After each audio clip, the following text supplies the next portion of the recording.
ಎಲ್ಲರಿಗೂ ನಮಸ್ಕಾರ.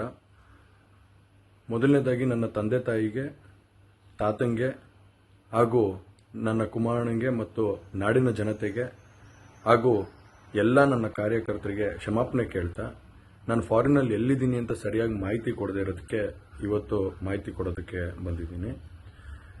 ಏನು 26ನೇ ತಾರೀಕು ಚುನಾವಣೆ ನಡೀತು. 26ನೇ ತಾರೀಕು ಚುನಾವಣೆ ನಡೆದಂಥ ಸಂದರ್ಭದಲ್ಲಿ ಅವತ್ತು ನನ್ನ ಮೇಲೆ ಯಾವುದೇ ರೀತಿ ಒಂದು ಪ್ರಕರಣ ಆಗಲಿ, ಯಾವುದೇ ಒಂದು ಕೇಸ್ ಆಗಲಿ ಏನೂ ಇರಲಿಲ್ಲ. SITನೂ ಕೂಡ ರಚನೆ ಆಗಿರಲಿಲ್ಲ.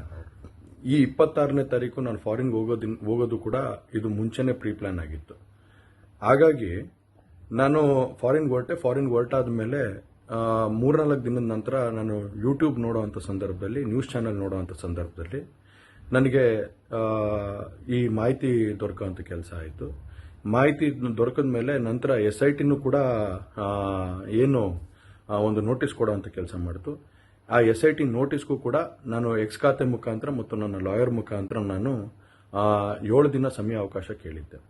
7 ದಿನ ಸಮಯ ಅವಕಾಶ ಕೇಳಿದ ಮೇಲೆ ಕೂಡ ಅದು ಮಾರನೇ ದಿನನೇ ಏನು ಕಾಂಗ್ರೆಸ್ಸಿನ ಹಿರಿಯ ನಾಯಕರಾದಂಥ ರಾಹುಲ್ ಗಾಂಧಿ ಅವರು ಮತ್ತು ಹಾಗೂ ಎಲ್ಲ ಹಿರಿಯ ನಾಯಕರುಗಳು ಏನು ಓಪನ್ ವೇದಿಕೆಗಳಲ್ಲಿ ಈ ಒಂದು ವಿಚಾರಗಳನ್ನ ಪ್ರಚಾರ ಮಾಡೋದಕ್ಕೆ ಪ್ರಾರಂಭ ಮಾಡಿದ್ರು, ಚರ್ಚೆ ಮಾಡೋದಕ್ಕೆ ಪ್ರಾರಂಭ ಮಾಡಿದ್ರು, ಒಂದು ರಾಜಕೀಯದ ಪಿತೂರಿ ಮಾಡೋವಂಥ ಕೆಲಸನ ಮಾಡಿದ್ರು. ಇದೆಲ್ಲ ನೋಡಿದಂಥ ಸಂದರ್ಭದಲ್ಲಿ ನಾನು ಡಿಪ್ರೆಷನ್ಗೆ ಹೋಗುವಂಥ ಕೆಲಸ ಆಯಿತು, ಐಸೋಲೇಷನ್ಗೆ ಹೋಗುವಂಥ ಕೆಲಸ ಮಾಡಿಕೊಂಡೆ.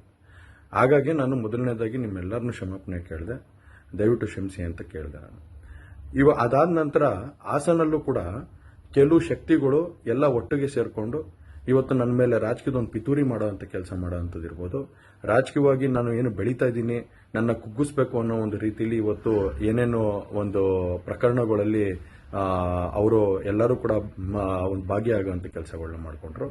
ಹಾಗಾಗಿ ಇವನ್ನೆಲ್ಲ ನೋಡಿದಂಥ ಸಂದರ್ಭದಲ್ಲಿ ಇದ್ದಿದ್ದು ಇನ್ನೂ ಒಂದು ಆಘಾತ ಆಗೋಂಥ ಕೆಲಸ ಆಗಿ ನಾನೇ ಒಂಚೂರು ದೂರ ಇದ್ದೆ. ಹಾಗಾಗಿ ಯಾರು ಕೂಡ ಇದ್ರ ಬಗ್ಗೆ ತಪ್ಪು ತಿಳಿಯೋದು ಬೇಡ. ನಾನೇ ಖುದ್ದಾಗಿ ಶುಕ್ರವಾರ ಏನು 31ನೇ ತಾರೀಕು 10 ಗಂಟೆಗೆ SIT ಮುಖಾಂತರ SIT ಮುಂದೆ ಬಂದು ನಾನು ಸಂಪೂರ್ಣ ಈ ಇನ್ವೆಸ್ಟಿಗೇಷನ್ಗೆ ಸಹಕಾರ ಕೊಡೋ ಮುಖಾಂತರ ನಾನು ಇದಕ್ಕೆ ಸರಿಯಾದ ರೀತಿಯಲ್ಲಿ ಉತ್ತರ ಕೊಡೋಂಥ ಕೆಲಸನ ಮಾಡ್ತೀನಿ. ಹಾಗೆ ನ್ಯಾಯಾಲಯದ ಮೇಲೆ ನನಗೆ ನಂಬಿಕೆ ಇದೆ.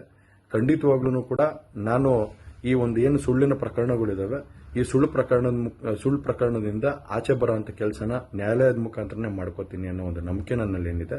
ಹಾಗೂ ದೇವರ ಆಶೀರ್ವಾದ ಮತ್ತು ಜನರ ಆಶೀರ್ವಾದ, ನನ್ನ ಕುಟುಂಬದ ಆಶೀರ್ವಾದ ನನ್ನ ಮೇಲೆ ಇರಲಿ.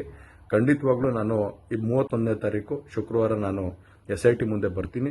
ಬಂದ ನಂತರ ನಾನು ಇದಕ್ಕೆಲ್ಲದಕ್ಕೂ ಕೂಡ ಇದಕ್ಕೆ ತಲೆ ಎಳೆಯುವಂಥ ಕೆಲಸನ ಮಾಡ್ತೀನಿ. ನನ್ನ ಮೇಲೆ ನಂಬಿಕೆ ಇರಲಿ ಅಂತ ಹೇಳಿ ನಿಮ್ನೆಲ್ಲರನ್ನೂ ಕೋರ್ತಾ ನಾನು ಧನ್ಯವಾದ ಹೇಳಕ್ಕೆ ಇಷ್ಟಪಡ್ತೀನಿ. ಧನ್ಯವಾದ.